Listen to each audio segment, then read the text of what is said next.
forgotten is even with looking on the number 9, how that relates to the loss of a child, how that relates to the passage through death, but also there are these entities that we're constantly losing. But as a woman, you may not have conversation and dialogue around this, but it lives with you. It doesn't go. And those memories, those thoughts, that incident is constant, and what could have and what could not have been. Can show the detail of this. For me, it's, as I said earlier, I manipulate textiles, but I don't just manipulate textile, I build my textiles. So the pieces, they're woven, and then I experiment with different ways in which I can make it a form without having to really disrupt the true nature of the material of fiber, because I do not starch anymore. Initially, in the initial stages, I used to use starch in my work and sometimes a little bit of resin. But what that does, it makes a very rigid form. And for me, keeping that true sense and the true delicacy of the fiber is very vital and important. So I kind of have found myself on this quest to find all the ways in which I can manipulate this to be what I need it to be more than just the singular flat element, but yet a 3-dimensional form. You can show the next one, my last one. And this is Ocean's Glory, which was an installation at the show, which is a celebration. I mean, initially this full exhibition, even though it was looking on loss, it was a celebration of woman, her identity, and her ancestral, and the pass down of generations to generations, of from woman to woman, how we grow and nurture ourselves as human beings and exist amongst ourselves. So a lot of my work as a textile artist, I think you really have to identify what's the direction you want to go, because there are so many different approaches, there's so many different techniques that you can use. You can be a sculptor, you can be a painter, you can do anything with textiles and fiber if you are interested in manipulating it. There's no limits. I paint with fibers, I build with fibers, but you can do the same thing with, for me, I work with the fiber itself in its singular form, but you can do similar approaches with even just the material of fabric by purchasing it. So I mean, as an artist, you identify what your niche is, what your general interest is, and you run with it. For me, it's about building. It's about, there's a beauty of starting something from scratch and building it up, as well as it becomes a way in which it's kind of cathartic. It also is a healing process for me, which Nicholas had mentioned earlier, that I'm starting a new project. He's asked me to speak to it. There's no image here for it though, but I am working on a new project called Apocalypse, Lifting of the Veil, in which now I am reaching out to not just representing my own voice, because all the work that I've produced before was around my own voice, my own experiences and relation to others, whether if it is a man, a woman, or my own internal or external being.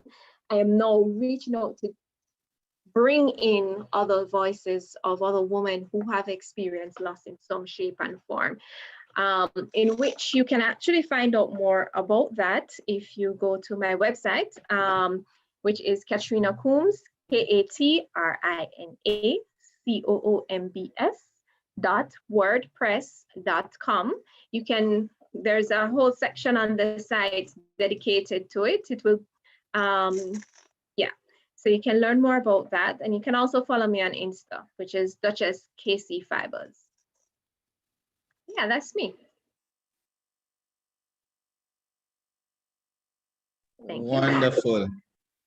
I can say to everyone who just saw those wonderful pieces that, you know, images do not do justice to these works. I've seen them up close and personal, and just the, you know, the qualities of the fiber and the process, as Katrina shared, I don't know why I keep putting, you know, that, but Katrina just shared the fiber and how she makes it, the process she takes it through is so unique. And, you know, I'm encouraged everyone or anyone who haven't seen her work to try to see it.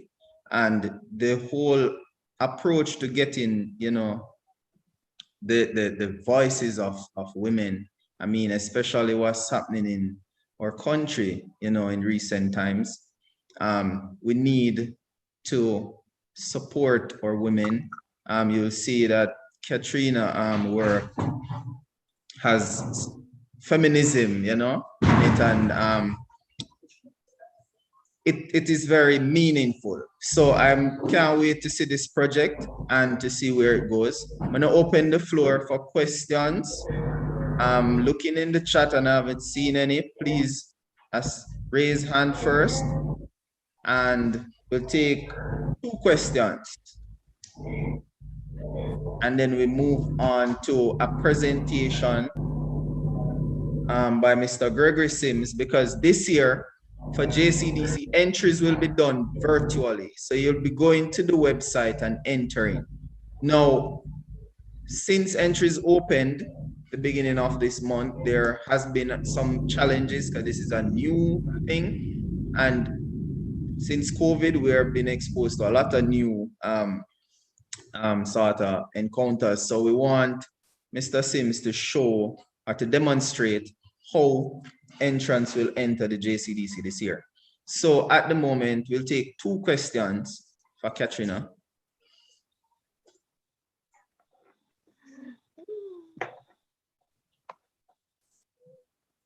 No. How long have you been working in fiber arts?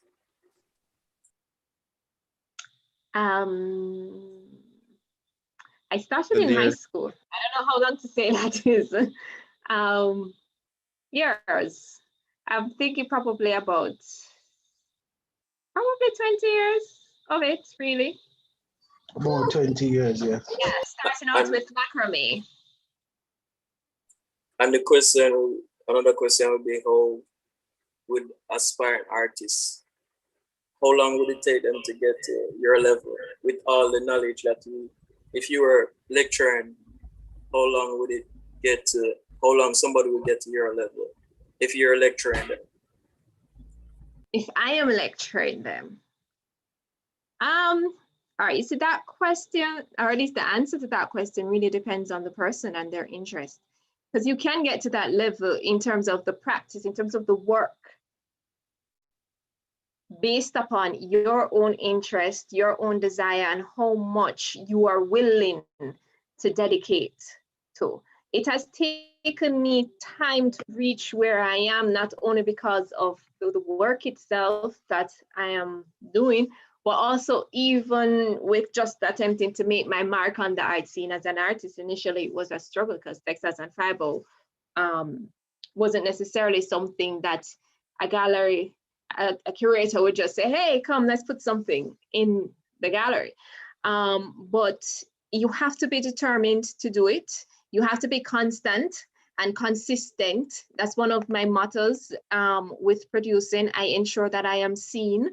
You make sure you don't have to wait on a soul to make sure that you are seen, but it is really about you focusing on the work, putting all your energy into what it is you want to do, and never stop working, no matter what. You might have a 9 to 5, but even with the 9 to 5, you are still dedicating some time. It might not be the full time that you'd love to, but you dedicate some time to the practice and pushing it forward. But to reach my stage, everybody grows differently.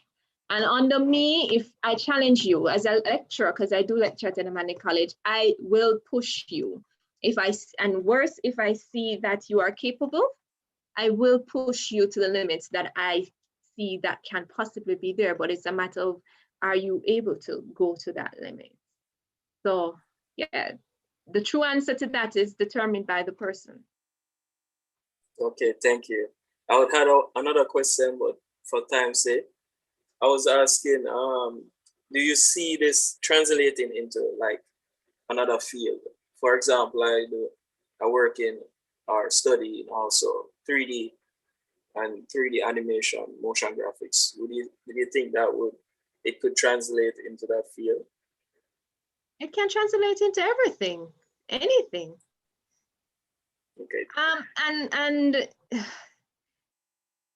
I think we're currently reaching a stage in the art world where medium, as in where it's motion graphics or it's painting or it's ceramics or photography, it's no longer art is no longer existing in a nutshell in one singular form. We overlap in multiple ways. It's just a matter of if you are able or willing to embrace the different avenues that you can take and view them all the different categories just as your material and as your medium, right? I mean, the core of it all is really what is your message and how best can you articulate that? Okay, thank you. That sums up everything from the beginning to the end of just the answers. All right. Thank you, Terrell. We're gonna take just one more question. There's Katrina Grant, and then we're gonna have Mr. Sims. So we're gonna hold questions after that. So there's one in the chat as well. Yes, there's one in the chat I'll read out, but there was Katrina Grant had raised her hand, so we're gonna have that person, and then you can go ahead, Katrina Grant. All right, let me read the one in the chat, and I guess she can read. Mr. Rose? Yes. Sorry, my hand was up. I noticed that Katrina Grant is up from the meeting start. Okay. Thank you, Mr. Grant. And welcome to, again, for persons who joined after I said welcome, a hearty welcome. I know there are persons from all different degrees that are a part of this session. We could have, you sort of made it closed, but we wanted to make it open because we want a sort of forum like this about art. Nevertheless, it's geared at the JCDC and entries, but more so to lift the standard and quality of our Jamaican art in general. So, Mr. Johnson, go ahead, and then after that, now we're going to go to Mr. Sims. All right, thank you very much. I just want to take this time to congratulate Miss Katrina Holmes. I really enjoy viewing her work. We have been in college together. She's my senior. However, but I really like how she bring, kind of revolutionize fiber arts. And I just hope that there are videos out there probably on YouTube where we can have access to use with our students who might not normally gravitate to fiber arts in high school. So with that said, I am hoping that some of my students who are viewing will get all those social media platforms and will try to reach out to you. Thank you. Let me just can I just answer this person in the chat, the one in the chat about the material. Go ahead, Catherine. Yeah. All right. So my materials are mixed. I don't limit in terms of whether if it's natural or synthetic. Here locally, it's really a lot of synthetic fibers that are available to us, which is the acrylic yarn. In terms of natural fibers, there's crochet threads. However, you can manipulate by creating your own fibers because Jamaica has an abundance of natural resources. We just don't process it well, in which Sandals was doing a thing 2 years back where they were working with the artisans right across Jamaica with processing fiber to create works with it. For me, I don't really go through that process of processing with my work due to how technical it already is. So I kind of need the ready-made fiber for what I am doing. But it's something I would love to explore more of with natural fiber, with wool and silk specifically. However, it's very difficult to acquire that locally in the amount that I would need for my work. So yeah. Okay, thank you for that, Katrina. All right, so Mr. Sims, I'm going to invite you now to do your presentation on how persons can do the online entry. Thank you, Mr. Rose. Good afternoon, everybody. I hope you're all keeping hearty and well. What I'm doing for you now is just a general introduction into how... Good afternoon. Hi. Just a general introduction in how you can participate and get involved in the JCDC competitions this year as we pivot to try and stick to our mandate of unearthing and developing, showcasing Jamaica's talent. So what I'm going to do is I'm going to share my screen, take you through general introductions and that sort of thing of what we need to do. So this is our website, jcdc.gov.jm. You go there, see a lot of things, but this big blue banner here is where you go to enter the competition. And you click on the banner anywhere, and it takes you to where you find the online forms. And what you do is you click on the area that you have an interest in, which for this group would be visual arts. So you click that link, and it takes you to this format. And it says you need a JCDC ID to access the visual arts form. What is the JCDC ID? It's basically your name and number in the system. Think of it as a JCDC TRN number or a JCDC ID similar to what you would have gotten at college or university or that sort of thing. It is who you are in the system. Who needs the JCDC ID? Any participant in our competition. And the way the system is set up at the moment, it will be improved and there'll be many different iterations over the next couple of years. But how it is right now is all individuals who participate in the competition need a JCDC ID. So if you're a teacher in this group, if you have students who will be submitting individual works, the students need the ID, not so much the teacher, because the teacher now go award or submit no work. So all our individual entrants need the JCDC ID. You don't have your JCDC ID as yet, so you click here, right? If you've not already registered, click here. This here is a nice little link that takes you to starting the JCDC ID process. So this is what you need to do first. You get the JCDC ID. It will give us a unique coding for you in the system. And from there, you would be able to access and participate in all of the programs. You only need to do the JCDC ID number once. And if you're multi-talented and you want to submit a painting as well as compete in festival song and then probably hop over and go for the festival queen competition, that's fine. You only need one JCDC ID number to do that. So I'm just going to go through this process pretty quickly. And you select your thing and put it in a test there. So I'm just going to go through right there. Do you have a TRN? Select yes. And what that does, it asks for you to upload or take a photo of your TRN. I cannot demonstrate that now because I'm using my camera in Zoom at the moment. But if you don't have your TRN at the moment, or you're paranoid and don't want to share no TRN and you can't bother, just click no. It's not going to impact your ability to get your JCDC ID number. So click no and you realize the requirement to verify that TRN number is gone. Are you associated with a school or group? if you are doing this on behalf of a student, if a student is completing this, they need to click yes at this point. And we'll see how it goes around the corner.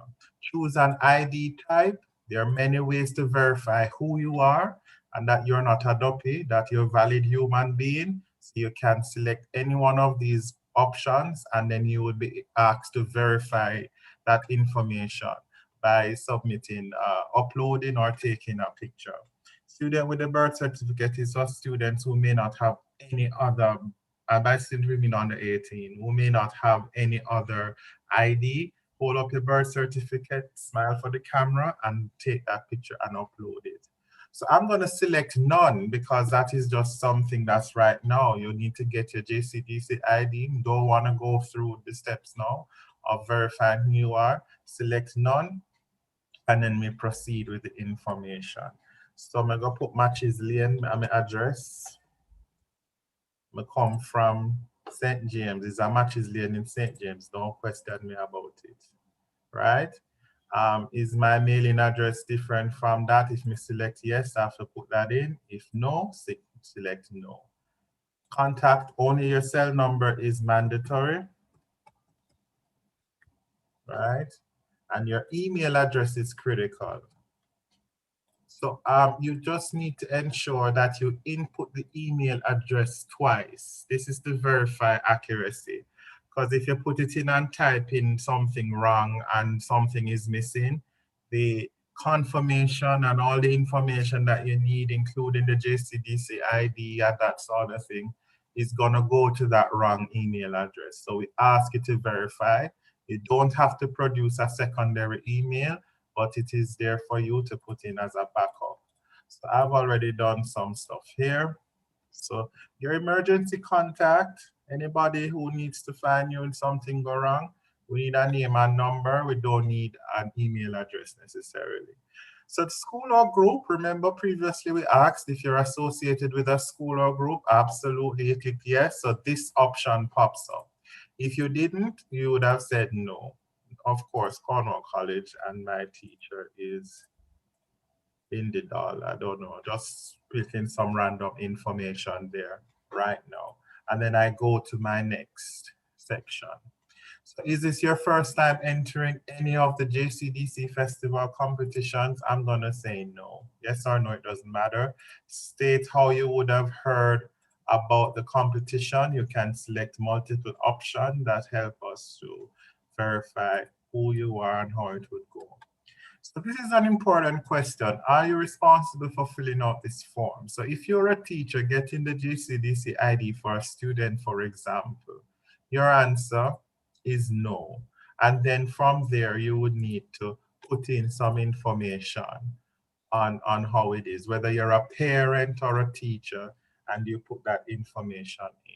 We need to verify that you're not a robot and you're gonna hack the system and put us in trouble. You declare that the information is true. You need to sign. I'm going to sign. You can upload an image of your signature or sign. I'm gonna sign. I click and hold my mouse. It will not be your ideal, beautiful landscape signatures, the presidential signatures that you have, but it's just a marking to say that you are human and that everything is all right. So once you've done that, you preview your answers and it shows you all the information. If you had uploaded information, you would have gotten a sort of the name of the file in your preview. So this is what the information I have given. I submit, and then you see this note that says, thank you, Mr. Greg Test. This is your JCDC registration number, IR 00490. This information is also sent to the email address that you provided. That is why it needs to be a reliable and accurate email address and one that you have access to. It is the same information that results will be sent to. It is the same email address that all sort of correspondence would need to go to. So this is open in another window. You can go back now to your Visual Arts form and put in your JCDC number.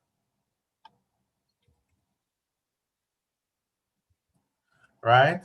It's still going to ask for some biodata because we will not auto-populate this field. Because if you put in a wrong number here, for example, you can get people business. So it's gonna ask you just to verify and to match the information that's needed there so that we can do our checks in the background. Where I want my birthday, I did say for this, 2000, I wish, right? And then you go into the information. You select your class. If it's 1, 2, 3, if you're an adult. If you have a bio you need to put in, you select the category. All right, fine, I soon come back. Blah, blah, blah. I select a category. When you select the category, you input the information that is required here, and you can browse your file and browse your instrument, your docket, your machine. Ensure that whatever you're applying from has access to the images that you need to upload and that sort of thing. You declare that it is so, sign and submit. I cannot submit a dummy application here now because we're actually processing and receiving entries. But that's pretty much the information where that is concerned. If you do not have steady, reliable internet connection, you will experience upload errors when you try to run this process. If you're putting an image that is over 10 megabytes, you will have an error, an upload error. And the JPEG is the usual format for images, and video works up to 120 megabytes. That's the size limits that are there. So pay attention to your sizes in terms of avoiding upload errors and your connectivity. But if you're having challenges, you just reach out to the JCDC at info@jcdc.gov.jm, and we'd be happy to assist you in completing your process. And the information is listed on the top of all the forms right there that shows you how you can reach us. There's a number dedicated to visual arts, and you go submit the information, the challenges you're having, any errors, any issues with the system, if it pop down, if it disappear, if it's in Chinese, let us know and we'll be able to assist you and to process your work. And you submit it, and Mr. Rose will be able to give you a general process on how it will continue after you have submitted and adjudication, blah, blah, blah. So that is basically it in terms of an overview of the process for you to get your information uploaded. I'm just going through the chat. I realize that there are some questions, so I can just answer them quickly. What is the deadline for submissions?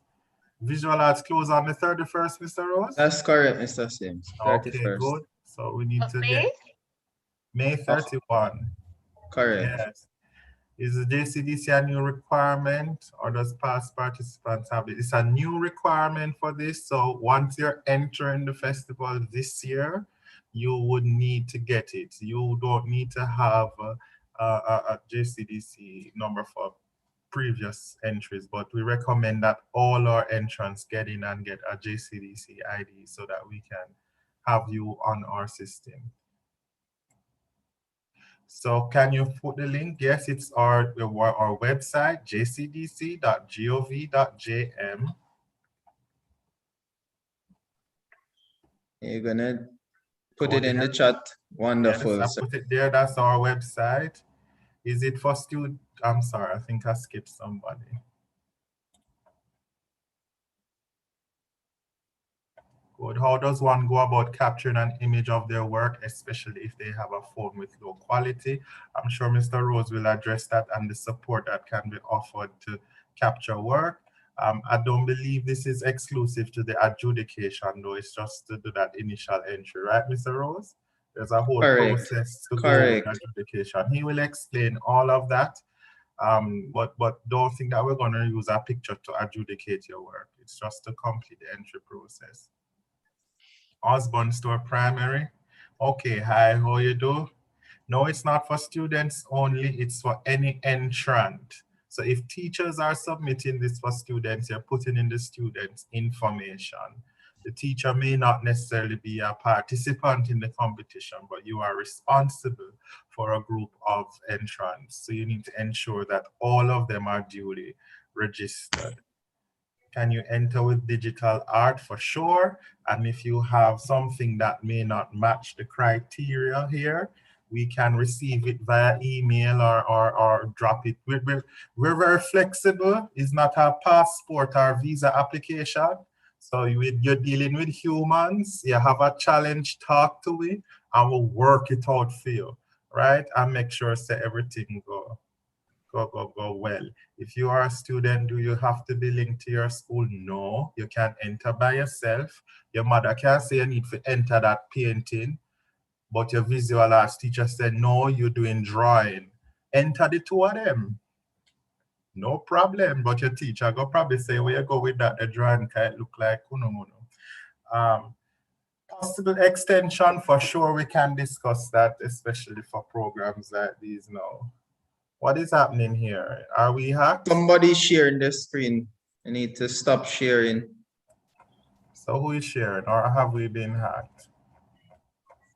ICT, are we I see here? it. All right. Thank you very much. Yeah, so this All right, is, Sir Sims. I think that was very thorough. And as you said, we're humans here, so we're working with everyone. You can, contact the parish, your parish offices, and also you can call us at JCDC for more clarity. In terms of the work, in photographing your work, we require professionally done, require some professional photos. If you are not able to provide that, if you have camera with low quality, then you can let the parish office know, and we're going to make up a schedule where we have a professional photographer that will come and take the photograph. So for this first phase, it's only digital entries. However, we're going to the adjudication, the judging process, we will request the selected works to be dropped off at the office so we can do a proper assessment. But you will get further info as to that. We're going to go on to another presentation. yes, and I've at got the to end, go, so bye-bye. Have a wonderful session, everybody. Thanks for turning out. Thanks for keeping art alive and for keeping the Jamaican magic going. Have a wonderful day. I'm going about my business. Have a next meeting. All right, bye. Yeah. All right, so thanks again, Mr. Sims. Next up, we're going to have a presentation from Mr. Shahid Cole, sorry. And I'm going to share his works and he will take us through it.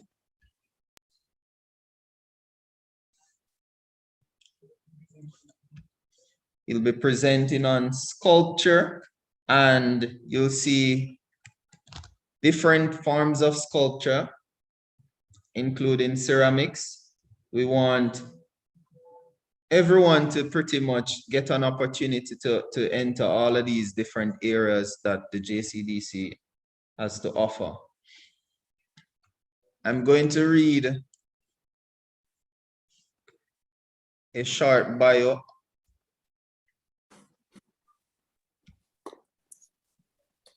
for Mr. Cole. Mr. Cole is born August 11, 1978, has been commended for his technical, artistic, and engineering skills. He is a consummate perfectionist, and a passionate teacher who has spent over 15 years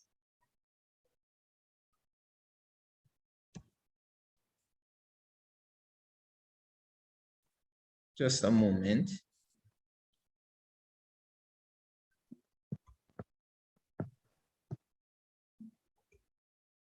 Nicholas, are you the one?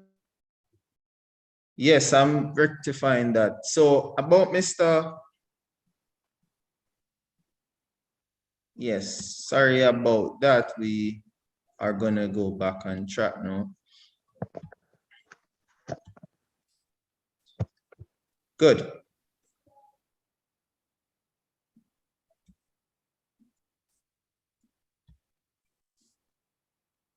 Thank you, people.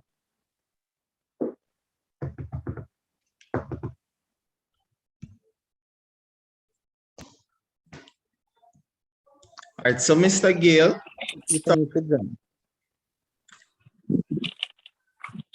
is a passionate teacher who has spent over 15 years as an art educator in the formal educational system. After this period, he committed himself to youth development through his training and apprenticeship program. Shahid loves the environment and, in an effort to protect it, has invented new materials from plastic waste, styrofoam, paper, and glass that are applicable for both construction and as a sculpting medium.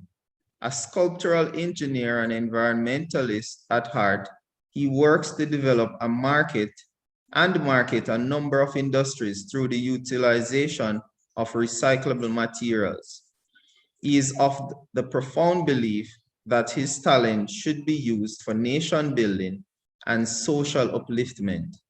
Shahid is a success story that arose from a difficult childhood, and it is these experiences that he used to motivate others. He is the founder of two revolutionary companies named 360 Recycle Manufacturing, which converts waste to products, and Sculptural Elements and Construction, which specializes in three-dimensional marketing, attraction development, and thematic spatial development. And now we will take a look at some of Mr. Cole's work. Mr. Cole, are you there? Yes, I'm here. I will be discussing the presentation in order. Yes. But I should say thank you very much for having me, and for everybody that's a part of the presentation, and for those that are listening, and for JCDC for inviting me to present. It's always a pleasure for me to share, my experiences and what's that I do. As my bio said, I'm an educator and I'm an artist. I'm a concept developer, and I love many various disciplines such as architectural works, engineering, and as an art teacher, I had to teach my students all the different areas for CXC art, and therefore I do utilize it now as a business person. So I'm actually an artist who is a businessman, and try my very best to prove that you can make a living from just doing art. And for the past 12 years, I've been just doing art as a business and not necessarily in the classroom as I used to be in the early days. But I still teach, I still have my apprentices, and I still pass on valuable skills and knowledge for persons to use it for their own benefit as art, as business for themselves. What do I do?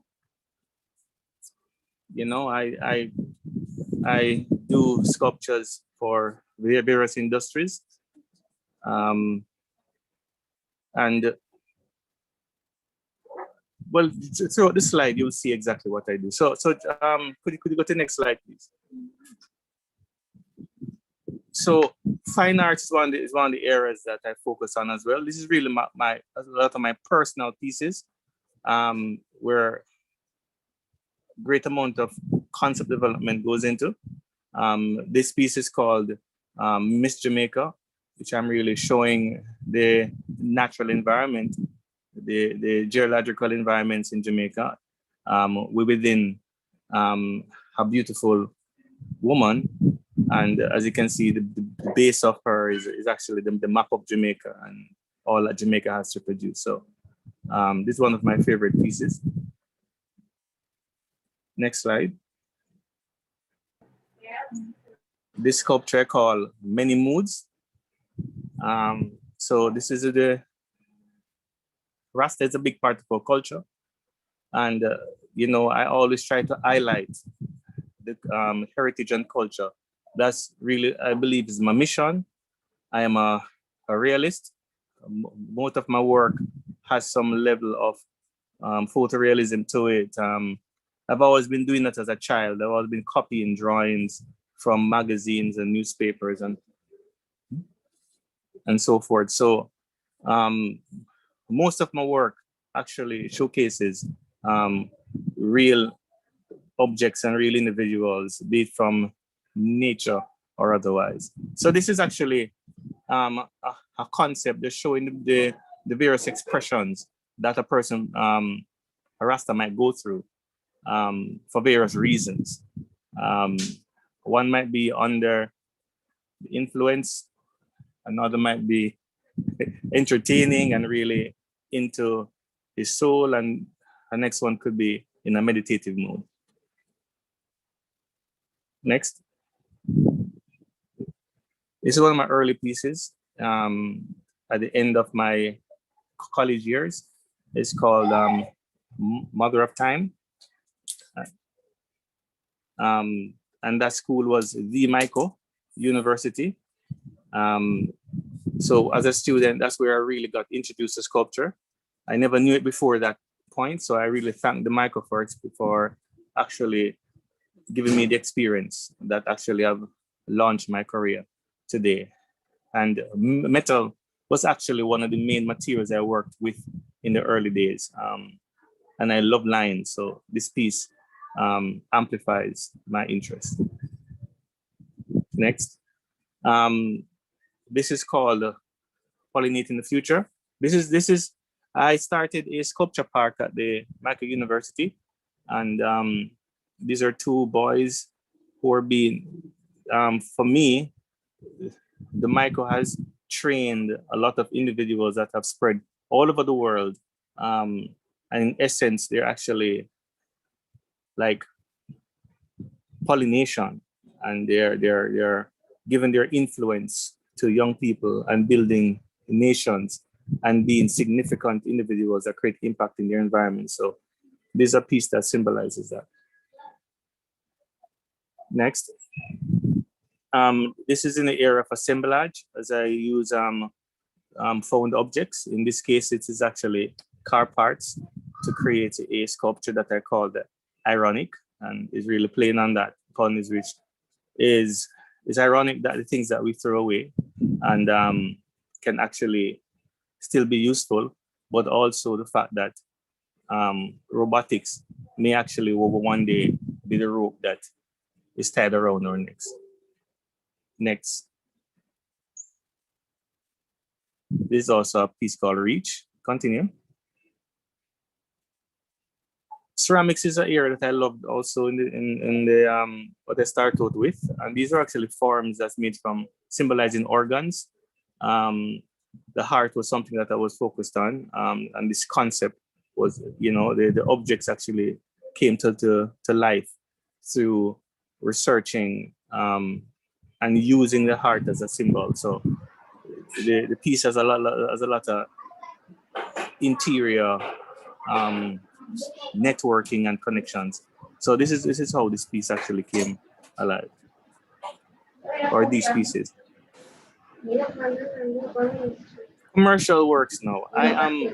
I do a lot of commercial work, so I will be hired by companies to create pieces that create attractions to their businesses and really pull people in. So for this business on Malines Road, Heritage Plaza, I was asked to create some lions. That would be the pulling agent, because sculpture is very impacting. So I believe it has its place in marketing as well. Next. This is a piece that well, not a piece, actually I did an installation for the Natural History Museum where I created the natural environment within interior spaces. So I did coral reef and the canopy and wetlands and so forth. So this is a part of it. This is actually the dry forest with the iguana and all of that. All of that was placed within those environments that was created. Next. Okay, so these are some other commission works. Continue. The Esotel also is one of the monumental works that I've done, which created national heroes. Now, I love creating portraits. I love creating figures. And I was very happy when I was asked to create figures showcasing the national heroes and iconic individuals such as Bob Marley and Jimmy Cliff and so forth. So this is one of my special pieces. Next slide. I should tell you, for the Esotel, I created about 6 pieces. Marcus Garvey, Nani, Sam Sharp, and you can look at the website or Instagram. You can see more of that, more of those works in its entirety. The Port Authority as well. I did cannons.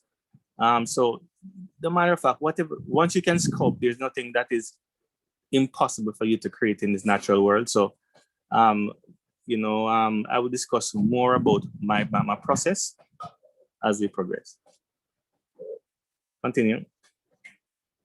Okay, so what is my process? How do I go about taking on a job and getting it done and achieving some level of success for the client, for those that's working on the project, and for the overall vision that we're trying to achieve? Next. So I will explain to people that I actually do the applied arts. And that means that I service various industries, whatever the industry is, and it requires a 3-dimensional object as a part of what they want to achieve. I will create for those specific entities. So when I receive a call or an email for a request, the first thing is, who am I working for? Who wants to work? And it starts my clock ticking. It's the process starts. Okay, is this for the UN, or is it for the Jamaican government, or is it for a private individual, is for a school, or so forth? The next question I ask is why do they need the work? Okay, it's always for some level of impact that they want to create, or they want to preserve history, or they want to, or they want to create. For instance, I work for TPDCO at times, which is actually creating tourism products. Like what you saw with the Port Authority, they wanted something that would amplify the tourist experience. For like the Esotel, they wanted to create to show how they are intertwined with the culture and heritage of the Jamaica, and how the hotel itself amplifies that for their visitors. So that's really why do they need it? So therefore, the way I design and I come up with the concepts will suit the clients more. As a fine artist, it's different. when I put on my fine art hat, it's not about what the client or the customers or the viewers need. It's really my own interpretation and my own irritation that I want to get out, and I want to tell a story from my own mind, what I'm feeling, what my thoughts are concerning the issues. And therefore, the observer will appreciate or not appreciate, what I have presented and they may choose to buy it or not buy it. With the applied art, it's a bit different. It's not what I want necessarily, but what the customer wants. So I have to tailor the work to please the customer. I do have some artistic license where I can, they're depending on my experience and my judgment to actually influence the work for its perfection. But I do have to work in parameters that they have created to some respect. Where is, the question is, where's the work going? Where the work is going explains or informs me what kind of material to use. Is it outdoor, indoor? Is it going close to the sea? Is it going in water? Is it going to go in a very hot environment? All of these influence what kind of material I use to create the work. How is the work? How is the work going to be done? The procedure, I have to keep that in mind because that influences my costing. Okay, there's easy ways and hard ways. There's more expensive ways and there's cheaper ways. How do I approach it? And that's where I develop my costing and based on dialogue with the client, they may explain that. Now, entering a competition like the JCDC, our competition, hopefully it is in an aim to create works of art that you're going to sell. At the end of the day, it's not just for your own pleasure, but also you want people to appreciate it enough that they will hire you and give you a commission for their home, for their business, or might invite you to exhibit your work in a larger scale. So therefore, you have to keep these things in mind oftentimes.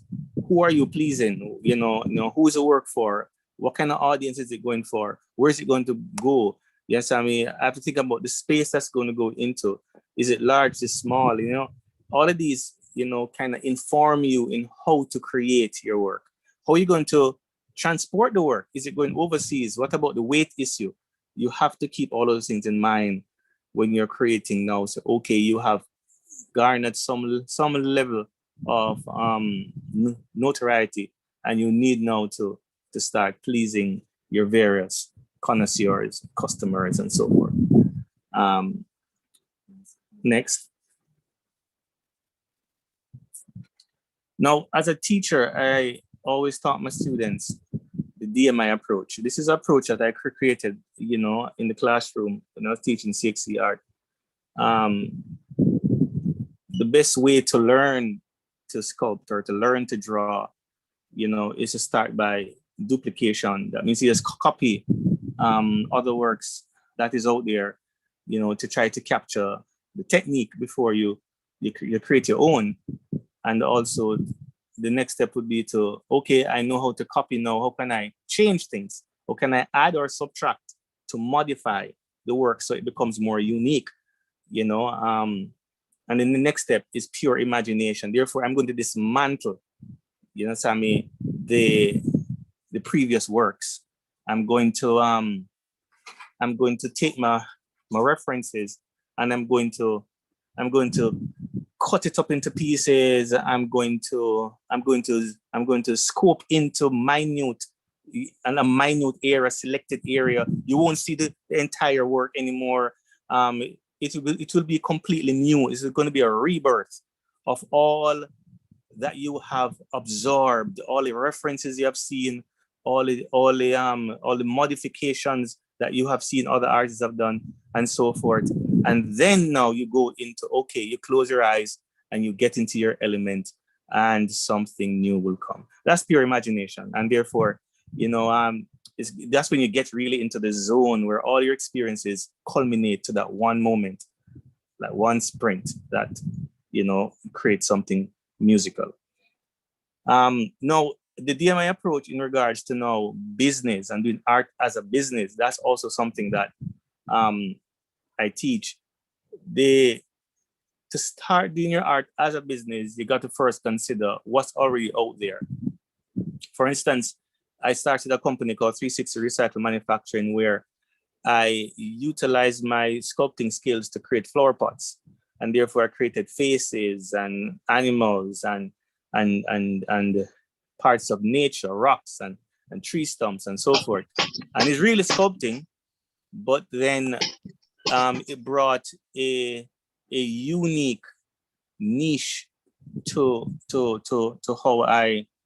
what people are seeing, and therefore it increased the value of the work, of the pieces. So therefore, although they were functional pieces, they people saw them as artwork, and therefore it gained a greater value than just a generic flower pot. And therefore, I was just duplicating what is already out there. Flower pot is already out there. And what else is out there? Tables, chairs, clothing. And therefore, what can I do to turn this thing into something that people already have these things, these functional things, but how can I set myself apart and give them something that is unique? And you can also look at the flower pot, but you can also modify it in creating something, that you know of these elements long time ago, but now seeing it in a new way. And then I can just break it all out. And what you're actually looking on is not necessarily a flower pot. No, you can put flowers in the element, but it's not associated anymore with a flower pot anymore.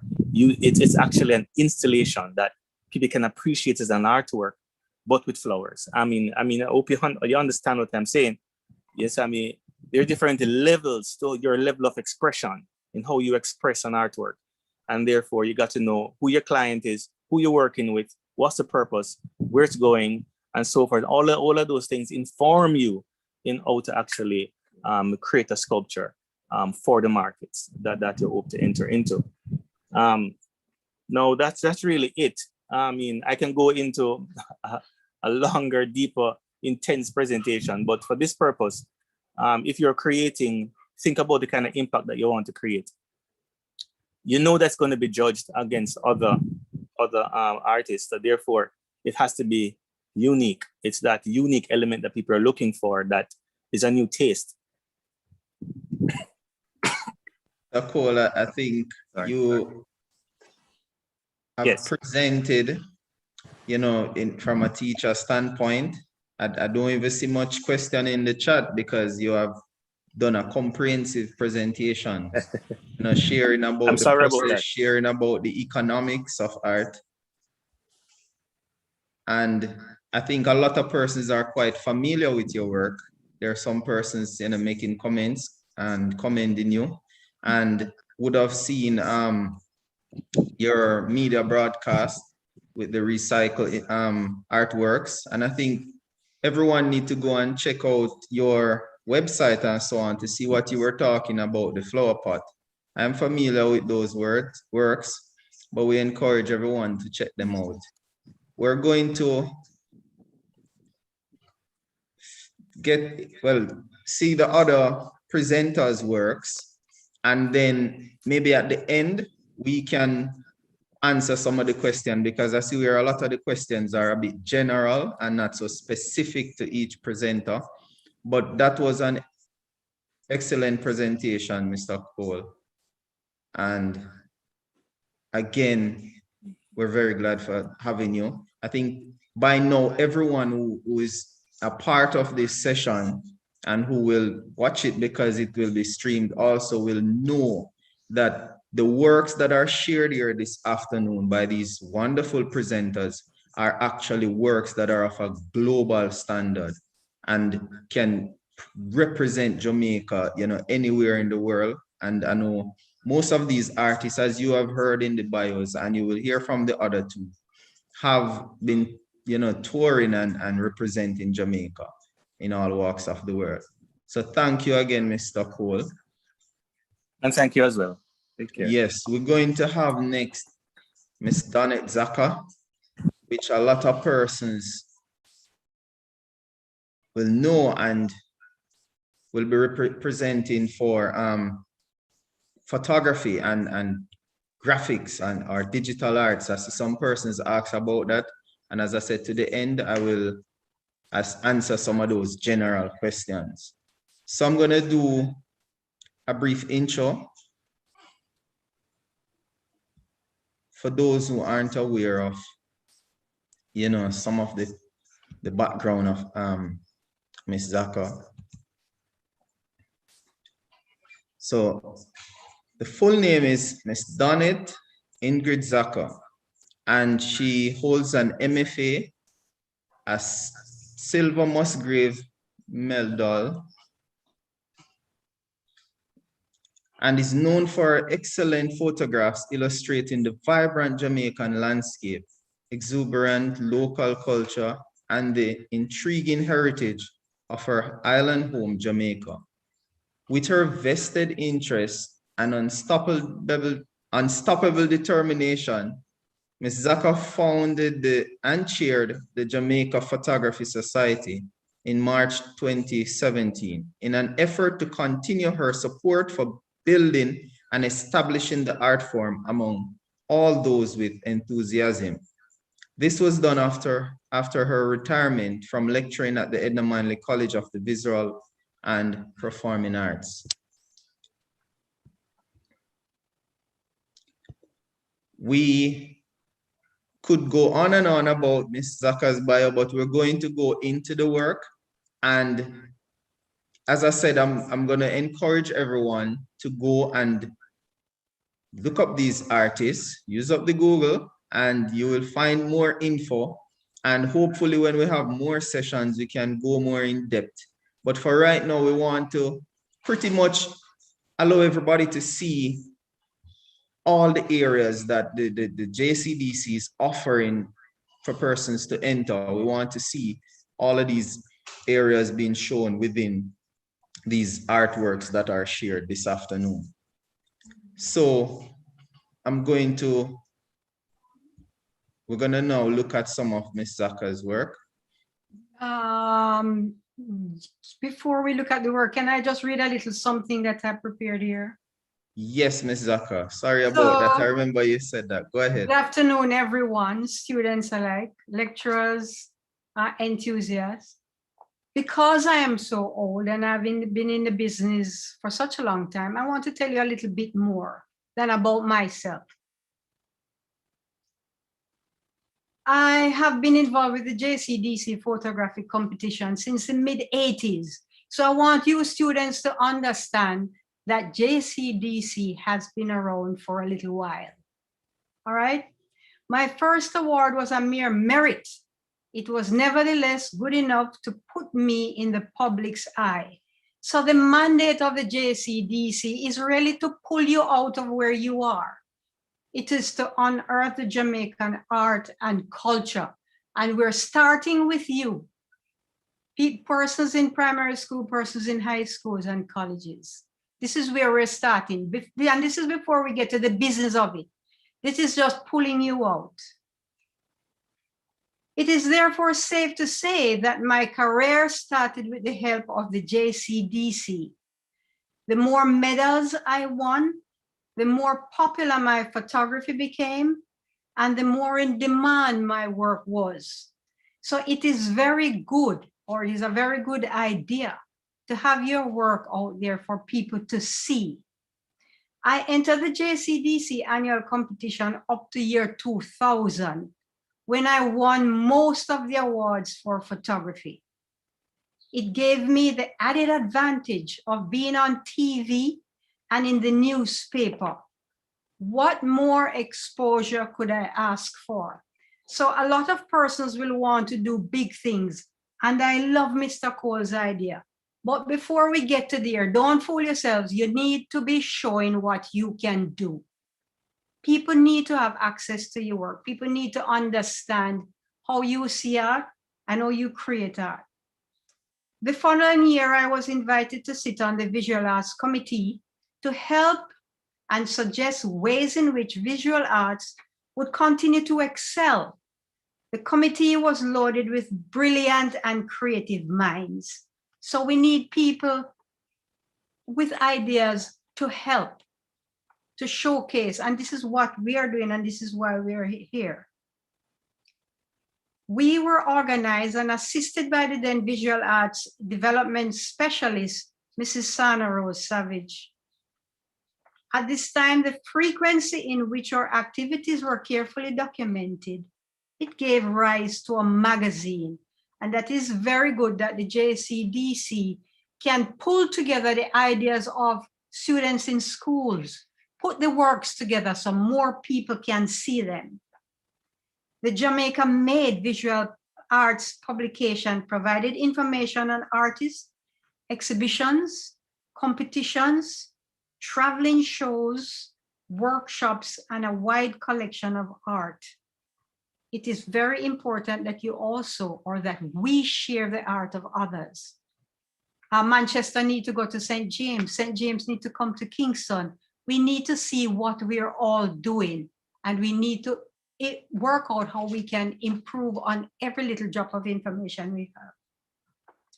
By 2018, the Jamaica Photography Society, having a group of professional, enthusiastic photographers, benefited greatly from the generosity of the JCDC.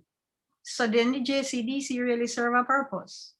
Over 30 photographers with over 100 pieces got the opportunity to showcase photography in all its forms at the Jamaica Conference Center. The show was mounted for 3 months. Many photographers who participated in the exhibition were ongoing participants of the annual National Fine Arts Competition. It was the biggest of its kind. In other words, when the numbers are greater, we can do bigger things. Now that photography has joined the ranks of fine arts, the committee started its focus on aesthetics. The art was now open to anyone using photography as process. So we had stepped away, or we stepped above just submitting an ordinary photograph of a landscape or of a person, of a tree, of a thing.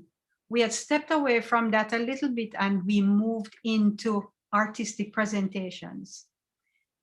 Applicants were made aware of our new ideas through the high schools and colleges, through workshops in the high schools and colleges.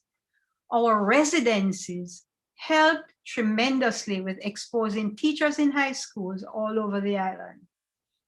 And I am telling you all of this for you to understand where we're coming from. So then, what is photography? Photography is a representation of reality.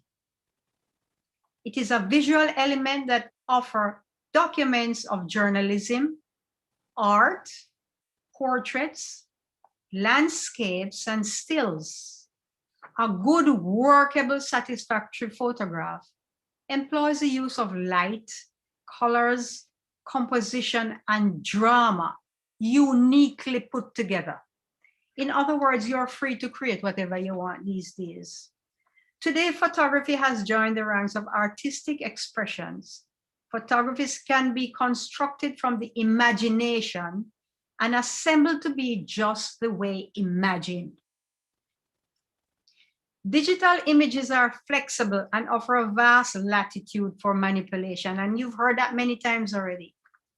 The JCDC opened its competition to all of the photographic art forms. Manipulated images are no longer rejected. Can you believe that there was a time when I did something and it was sent back to me saying that this was not photography, it wasn't straightforward enough. And I have lived to see the day when we have transcended that. Wow. I think we could share some of the words. I just have two paragraphs to finish here. Yes, Ms. Okay. The modality for judging changed. Critical judgment is absolutely necessary at this point. Often devoid of personal tastes or feelings. Images are now judged on their own merit after critical steps or basic image making is observed. All right, you can go ahead and share. We're running out of time. Yes, and guess what? What is that? We want to have a little time at the end where, you know, we can hear from persons, because a lot of persons sharing in the chat so much humility and passion from Ms. Zaka. There are persons who long to hear your voice and see you, Ms. Zaka. I tell you, this COVID and this whole heap of lockdown. All right, I tell you, I've a toll on us as artists, and a forum, a session like this is most needed. Yes, And yes. so we want to share the works and also engage persons. And at the end, we also have a small survey or a small evaluation that we want persons to complete, just for us to get to some feedback. And we want to also give everyone who is a part of this session a certificate of participation. So both students and teachers, lecturers can have a certificate at the end. So okay, we want to go and look at the image, and they will see what you were just talking about in terms of the manipulation. right. Because, you know, just like Shahid was explaining, and then the image wasn't there. So I know your image are worth more than 1,000 words. So I would want to share them and let them see now. If that's fine, okay? Yes, ma'am. All right, wonderful.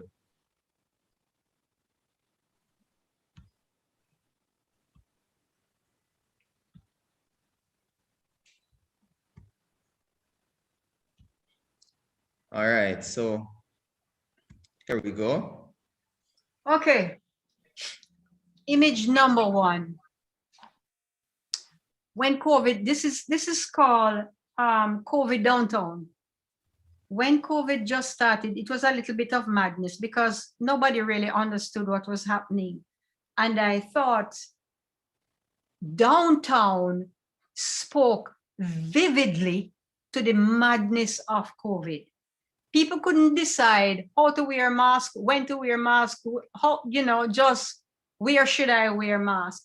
And I walked downtown on Orange Street one day just in an effort to capture images that spoke to that kind of a confusion. I came upon this lady with her mask under her chin while other persons were just walking about. Clearly, she never understood what it was all about. For the competition, we look for images like this, something that is expressive, something that is colorful, and something that is dramatic. The story must be there. In addition to that, you can make other stories. You can speak to the background. You can speak to the streets because they're labeled. You can speak to the feeling of the space. Okay, go ahead. Number two, and I'm happy I included this because this was one time a gold award in the JCDC competition. It was named Memories of Africa. And here is a piece of conceptual artwork using symbolic material. So here is the ceramic sculptured piece of a Black man's face and rippled lines to suggest the crossing the Atlantic, the travel, the flow, the movement of mankind. It was done in black and white because it also became a piece of artwork and a very popular piece of artwork, all symbolizing the journey of the Black people. Okay. Number three, on the sixth day. On the sixth day is a series of 24 panels illustrating the day God made Earth. The first time I went to this place, I could not believe how unique it was. I saw the pieces of stacks. I saw the brightness and the movement of the clouds, movement of the water, the wind in the guy's hair. And right away, my mind went back to the dynamics, the drama of God creating the earth on the 6th day. So I added all the elements and then I brought in Adam and Eve. So this is only one of 6 panels in this collection of work.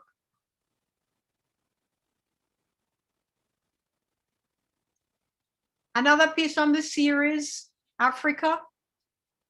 I call this one Son Son. Son Son is referred to, a woman refers to her only son as Son Son, one child, single child. And again, it was a woman who was in denial, a woman who was depressed, a woman who was saddened by the capture of her only son. Of course, again, he was taken away, taken across the Atlantic, and he came into the Caribbean. She's saddened by it.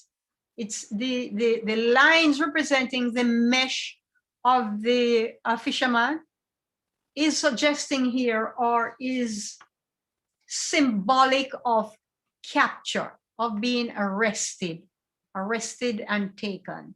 So for JCDC, we can begin to do things like this. This is made up of 2 photographs. The woman's face is torn in half, the man is torn out, it's glued together, and on top of all of that, I drew the lines and created the feeling of capture. Not so hard if you think about it. Okay.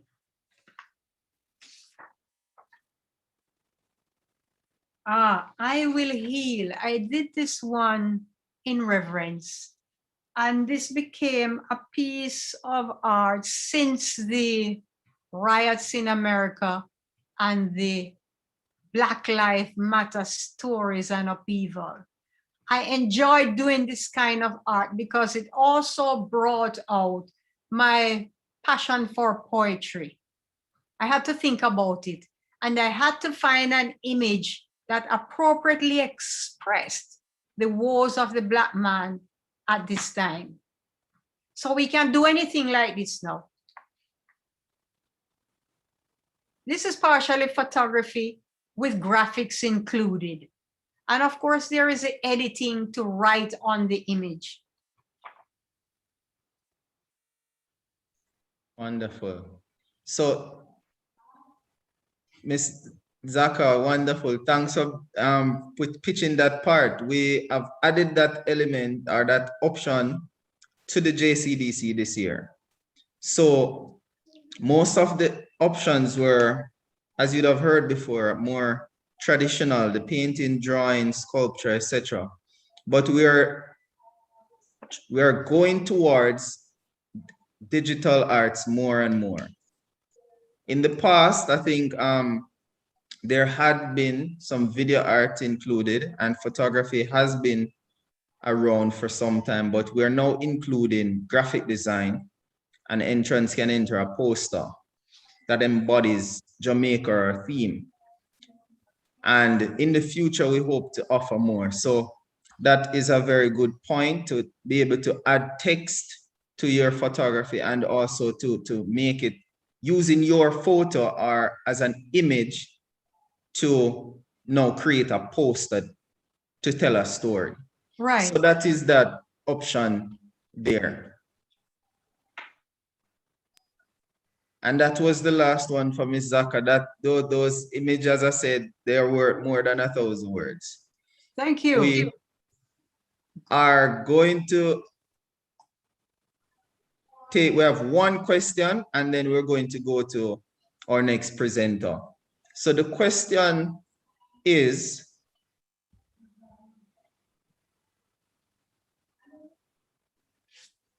just a moment.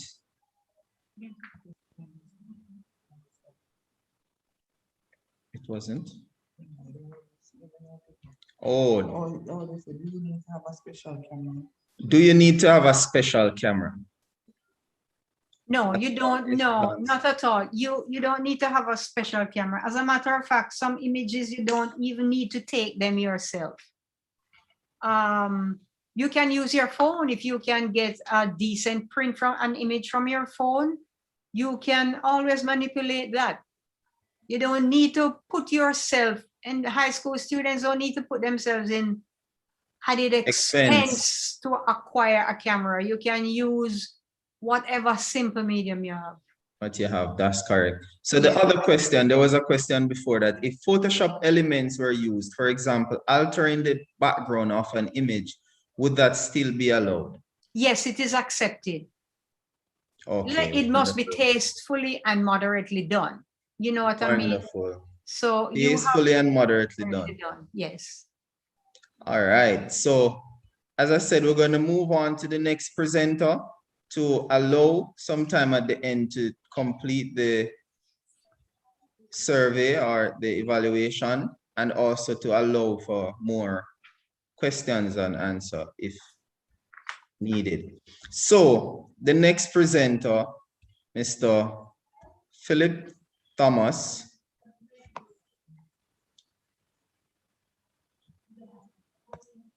Mr. Thomas is considered a representational painter, and he paints with an ease that demonstrates his sure draftsmanship and understanding of the form. But more importantly, he conveys through imagery its emotional development, demands, and conflicts. He harnesses the classical approach of the traditional language of the academic arts to present his subject through the lens of a kind of history. The result is a polyglot of imagery and of seeing the ideas that surrounds narrative painting. Philip Thomas is a graduate of the Edna Manley College of the Visual and Performing Arts. During his studies, he achieved numerous awards for his remarkable paintings and scholarships from the Chase Fund grant given to promising young artists by the government of Jamaica, and also the Cobb Family Foundation and America's Ambassador to Jamaica, Sue Cobb. Mr. Thomas has showed in numerous major exhibitions across the world and has enjoyed a very successful career in the art industry. His work has been discussed and collected by various art journals and magazines, as well as public and private collections. The World Bank had acquired his painting, Carousel, and in 2011, and it is hung in Washington, D.C. His work has been auctioned through major institutions such as Salisbury, and he had recently, one of his most notable accomplishments is that in receiving the Anthony Musgrave Medal for his national contribution to the arts.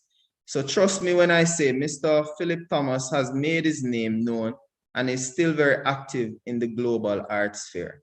So without further ado, I'm going to share his works and Mr. Thomas will be able to speak about them. Thank you so much, Nicholas. And Yes. also thank you to the other presenters, participants. It's very interesting to hear about all your processes. I mean, of course, Donette I know very well, and also Katrina I know very well. But to the others who I've not met, I'm very interested to learn about your work and see how you come about developing your ideas. Could you share screen, please? Yes. Oh, and another note too.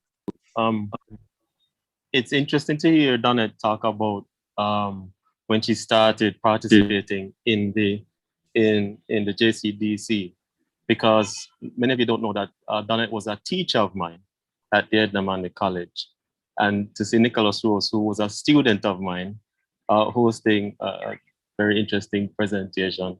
And no doubt many students are students of people I've taught, and also people that Donette has taught, and as well Katrina. So I'm saying this to say that there is a kind of connection between artists, especially in a place like Jamaica, that creates certain commonalities in language. And on the second part of that is the artworks I'm about to show you almost functions in a similar way, where there is a continuation of ideas running through each of these works. First slide, please.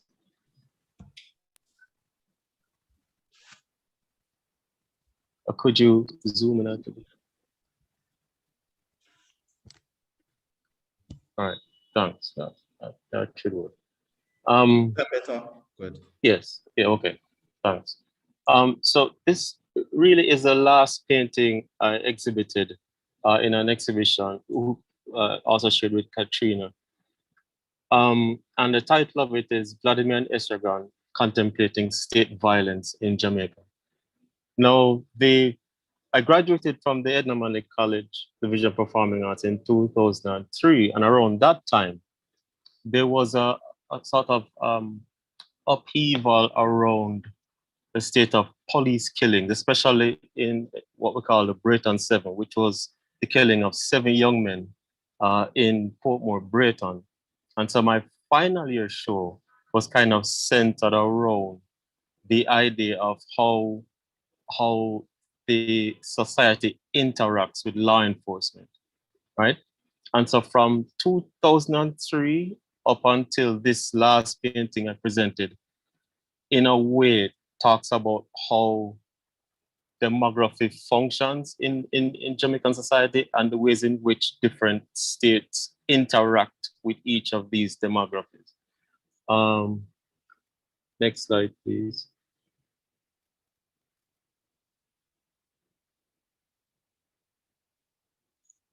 Right, the other side of no is the same side as them. So in the background, what I'm actually painting on is a sourced fabric. And to go back to Katrina's point, how fabrics are sort of used in multiple forms, right? You don't have to necessarily be a fiber artist to think about how you incorporate different types of fabrics and surfaces to create a kind of multiplicity in language. So, and I know as students, many of you're primarily taught to work with very traditional materials, but you can employ these traditional materials in very different ways. It just has to do with the ways in which you go about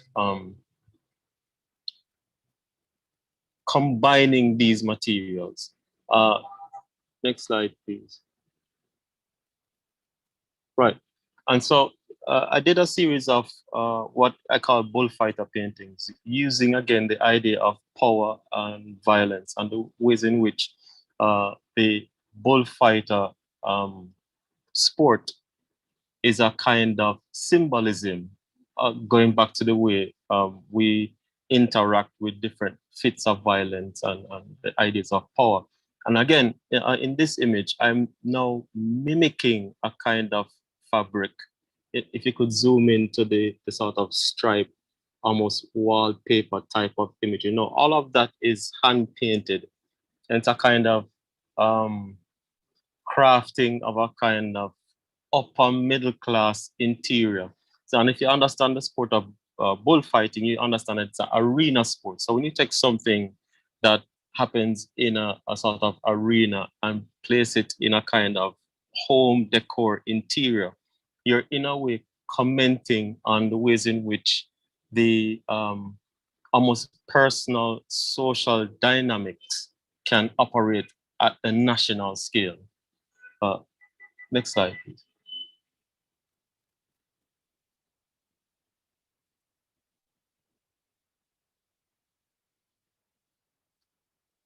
Okay, tank. Now, tank, again, going back to state violence and militarism.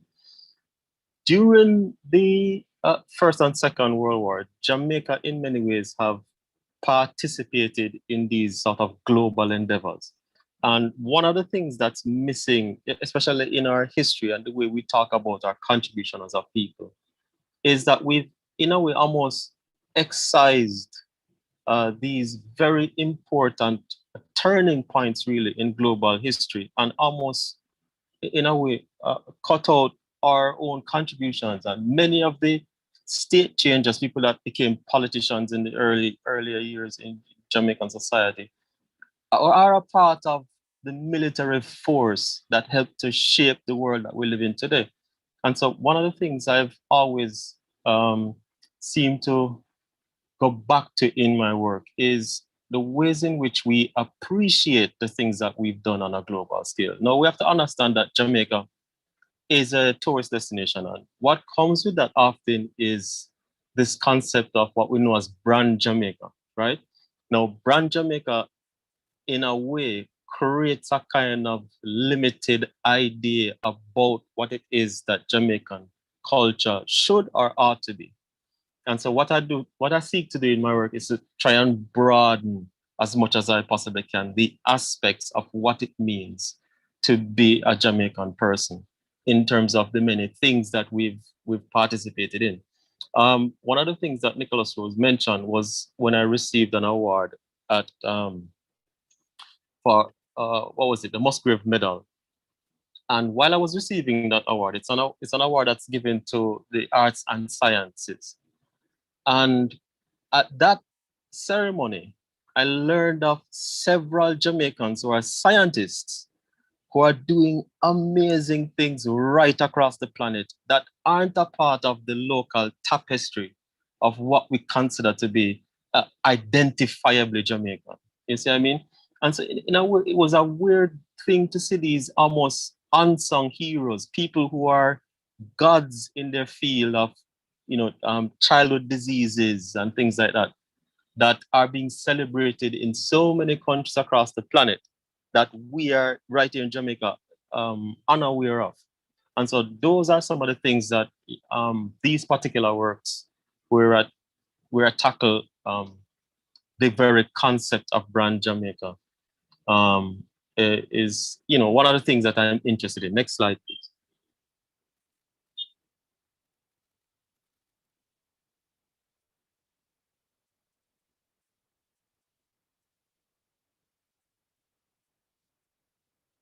Right.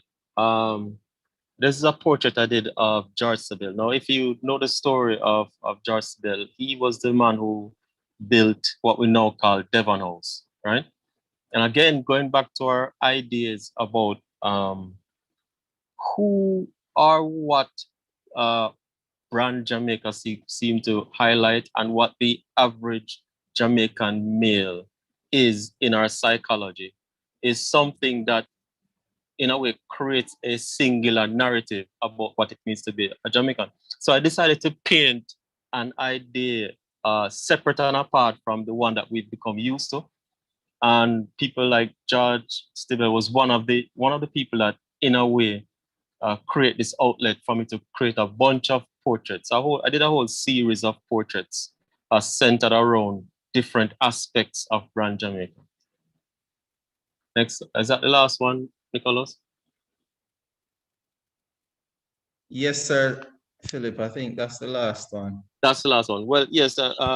Again, thank you so much for the invitation. I went as quickly as I could for the interest of time so that we can get to the real meat of the question and answer, which I'm sure the students are itching to get into. That's definitely true, Sir Thomas. I've shared a link in the chat. I would love for everyone to just hop to the chat and just click on the link and complete that short evaluation. It means a lot to us here at JCDC. I believe I introduced everyone and I haven't introduced myself. I'm Nicholas Rose and I am, recently taken the post. I've recently taken the post as Visual Arts Development Specialist at JCDC. Student also of Mr. Philip Thomas, as he shared, and Ms. Zaka just the same. And I've worked and known the other two presenters very well. So please, I know a lot of persons in the link is, I'll resend the link. But let's have the questions. Any questions? We're going to open the floor for a few questions now. I was the questions in the chat. All right, so there are a few in the chat, and there are several questions about concept we've been getting for some time now. I don't know any one of the presenters can speak to that about how entrants going about arriving at their themes or ideas or concept. They keep asking if we give a specific theme, but we're saying the big idea is Jamaica. Any one of the presenters, you want to say anything about theme or concept development?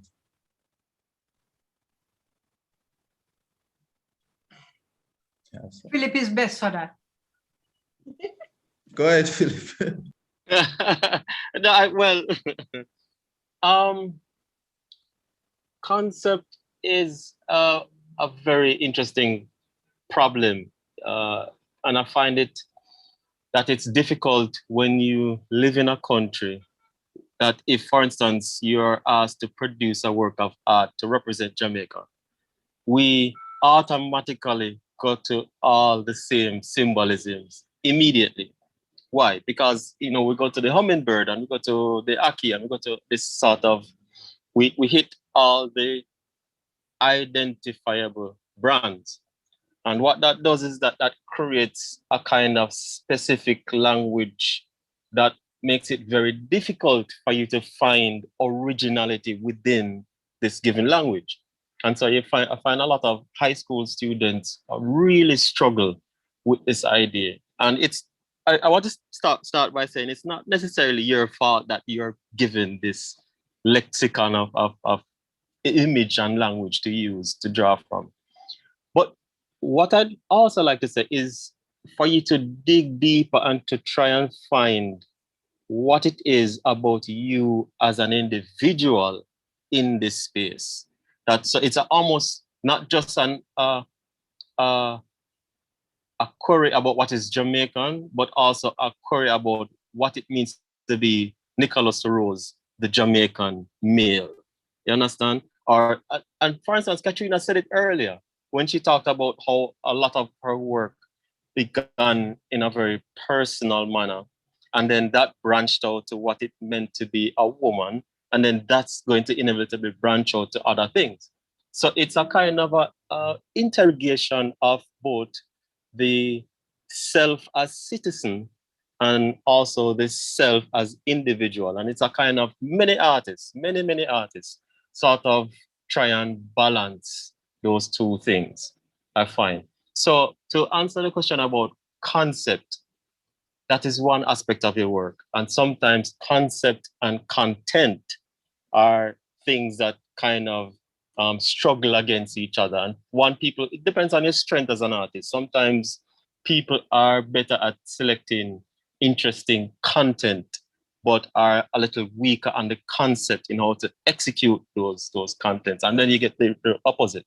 So it's kind of a balancing act in a way. And it's something that I can tell you from now, you will never cease to give up that struggle as an artist. As a thinking, living artist, it's something that is going to traverse your entire career. So there is no direct answer I can give you to solve the question. It's an ongoing process throughout your life.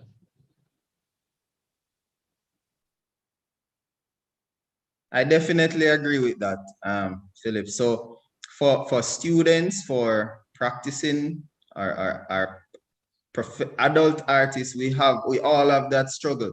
But you said a very important thing at the center of that self, should be, a part that you resort to and to assess. And it's an ongoing process. So over a period of time, you might develop, ways to come up with the concept, but it's still going to be an ongoing struggle between, your concept, your content.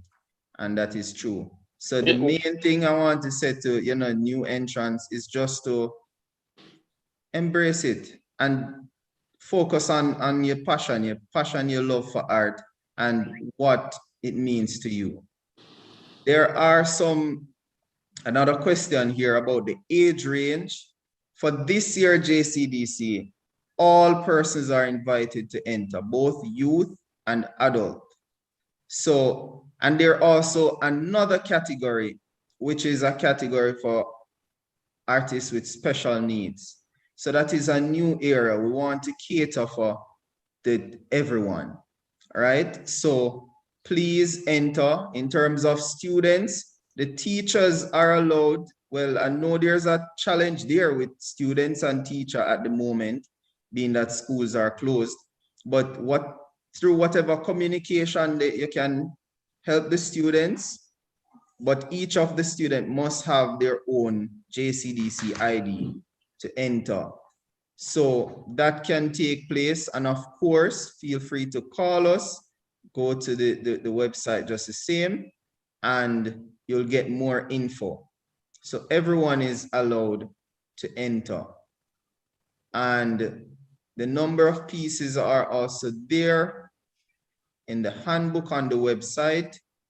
We have 8 categories and you can enter up to 5 pieces for each. They are getting a lot of good comments.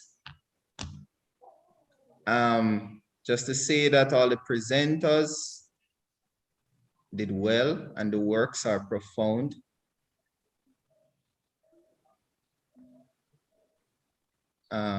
The link is there. I will resend one last time.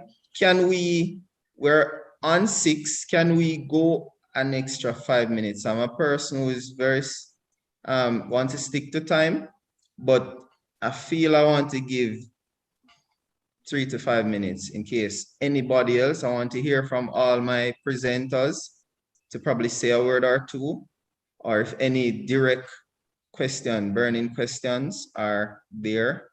I'm still going through.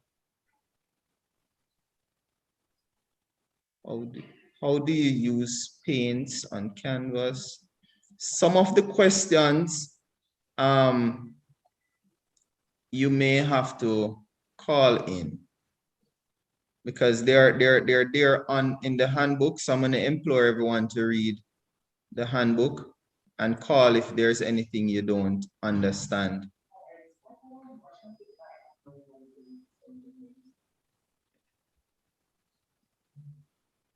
All right. So most of the question is about the technicalities, labeling.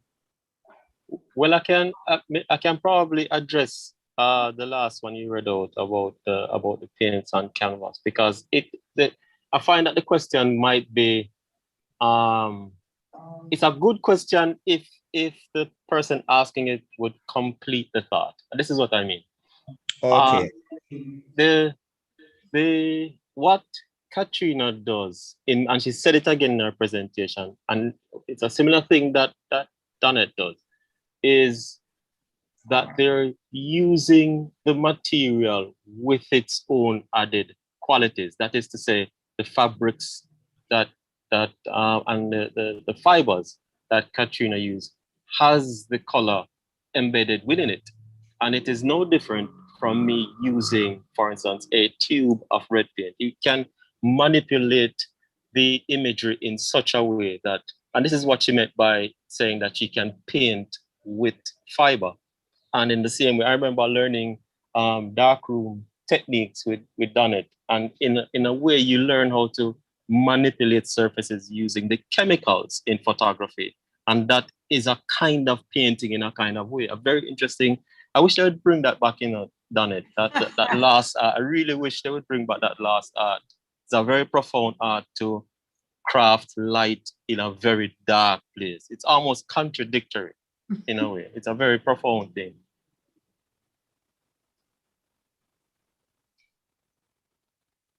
And students need not to limit themselves. A little research is good and everything is art. You can use paper, stones, crayons. You can use any and everything in these creations. Don't ever limit yourself. And for the teachers here, it is not hard to see or to find out or to observe the students who are gifted and the students who will need this special touch and encouragement. It is not hard to see that. Observe, start to encourage them a little bit at a time and say, here, we can showcase your work, do the best you can, and let's see if we can enter your piece in the JCDC competition. Well, everybody is worth encouraging and giving the opportunity to try. Encourage them to be true to themselves. I mean, ultimately, you say the theme is Jamaica. You are Jamaica as an artist, and you need to embrace what you have to offer. Sometimes we get lost in trying to represent what we think everyone else wants to see. But honestly, we all have a place. We all have a message to give. So once you embrace that message that is within you, your circle, your surroundings, you don't have to look too far in terms of like context or even medium, but embrace yourself and put it forward. Both artists, student, teacher, lecturer, all of us in the work that you put forward. Because once you are true to the work, believe me, it will go far. I can see an artist working in a studio here, Sean Henry, he never stops. And that's the idea. He's always creating. Any word from you, Mr. Cole, before we close off?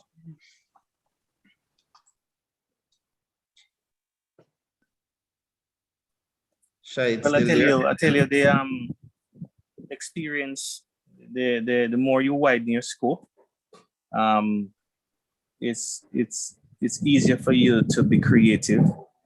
As an artist, you have to be absorbing as much visual information as possible and be in the know, understand your environment, social conditions, the governmental challenges, what's happening around the world. You can't be closed off from within your own mind. There are some times as an artist you want to just express what is inside, and it's isolated to your own thought and your own irritations. But when it comes on to, especially in my field, I have to create concepts on the fly. I have to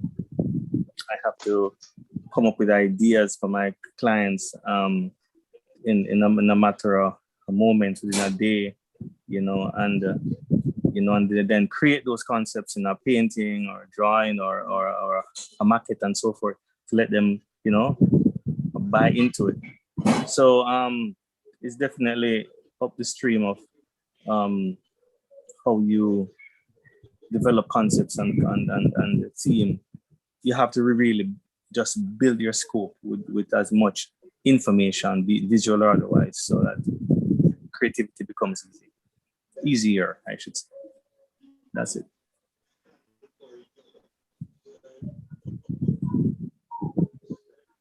All right, thank you very much, Mr. Cole. Thank you very much to all of my presenters. I placed a number in the chat where we're gonna ask all the participants to just send their full names at first, because as I said, we an email. We want to really have a close contact and to evaluate what we're doing here, and also to follow up with some of the questions. There was one about Philip's painting technique or style, and I just wanted to mention that the categories that were all pretty much evident in Philip's work are there on the JCDC form as drawing, painting, collage, printmaking. And he said in his presentation, we shouldn't limit ourselves in terms of our techniques or styles and how we execute them. So the thing is, persons can enter these areas individually, or they can also combine them because there is a mixed media aspect. So the main thing, do not limit yourselves. As Mr. Cole said, look, outside the box for ideas. Look at what's happening around the world, how it's affecting Jamaica. Although we're saying the big idea is Jamaica, but pretty much everything around the world affects Jamaica. If we really think about it and look at it, and all of, I mean, so often we go everywhere in the world, there's a Jamaican there, and we can connect to that. So, and you can know a Jamaican anywhere you are. So we're very bold, vibrant people, and we need to embrace it and then know to put it down in our various art forms. All right. Again, I want to especially thank everyone, all my panelists, all my persons who, and there's a question. No, you don't have to be 18 to fill out your form.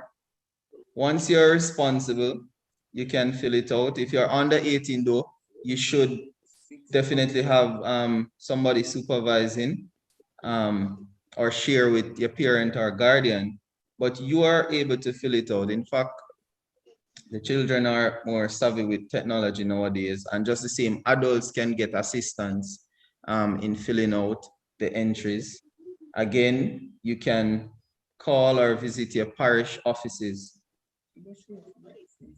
for more guidance. So I want to thank again all the artists, student artists, adult artists, the educators. I know a number of educators are here from primary, high school, tertiary, and there are other stakeholders tuning in from, you know, the ministry, the galleries. I want to thank everyone for being a part of this workshop and presentation, despite your busy schedules. I know special teachers are now working on submitting SBA grades. And I want to say to high school and to all the teachers that you don't have to separate, you know, the JC entries or works from the works that the students are doing at school. They can enter those pieces or images of those pieces because they would have been working on them over a period of time. So they can enhance them for the competition, right? If they need improvement and so on. And students just keep in contact with your teachers and get proper guidance. And, you know, work smart because we're in a very challenging time. So again, I want to thank everyone, and please go onto our website, follow our social media for more updates, and I wish everyone all the best. Walk good. Please keep safe. We can't wait for this pandemic, this COVID to pass, so that we can all, you know, go out into our spaces and to meet up as artists and to share and see our work up close and personal again without limitations. So again, please keep safe, walk good, and much love and appreciation from myself, from JCDC. Have a good evening. Thank you.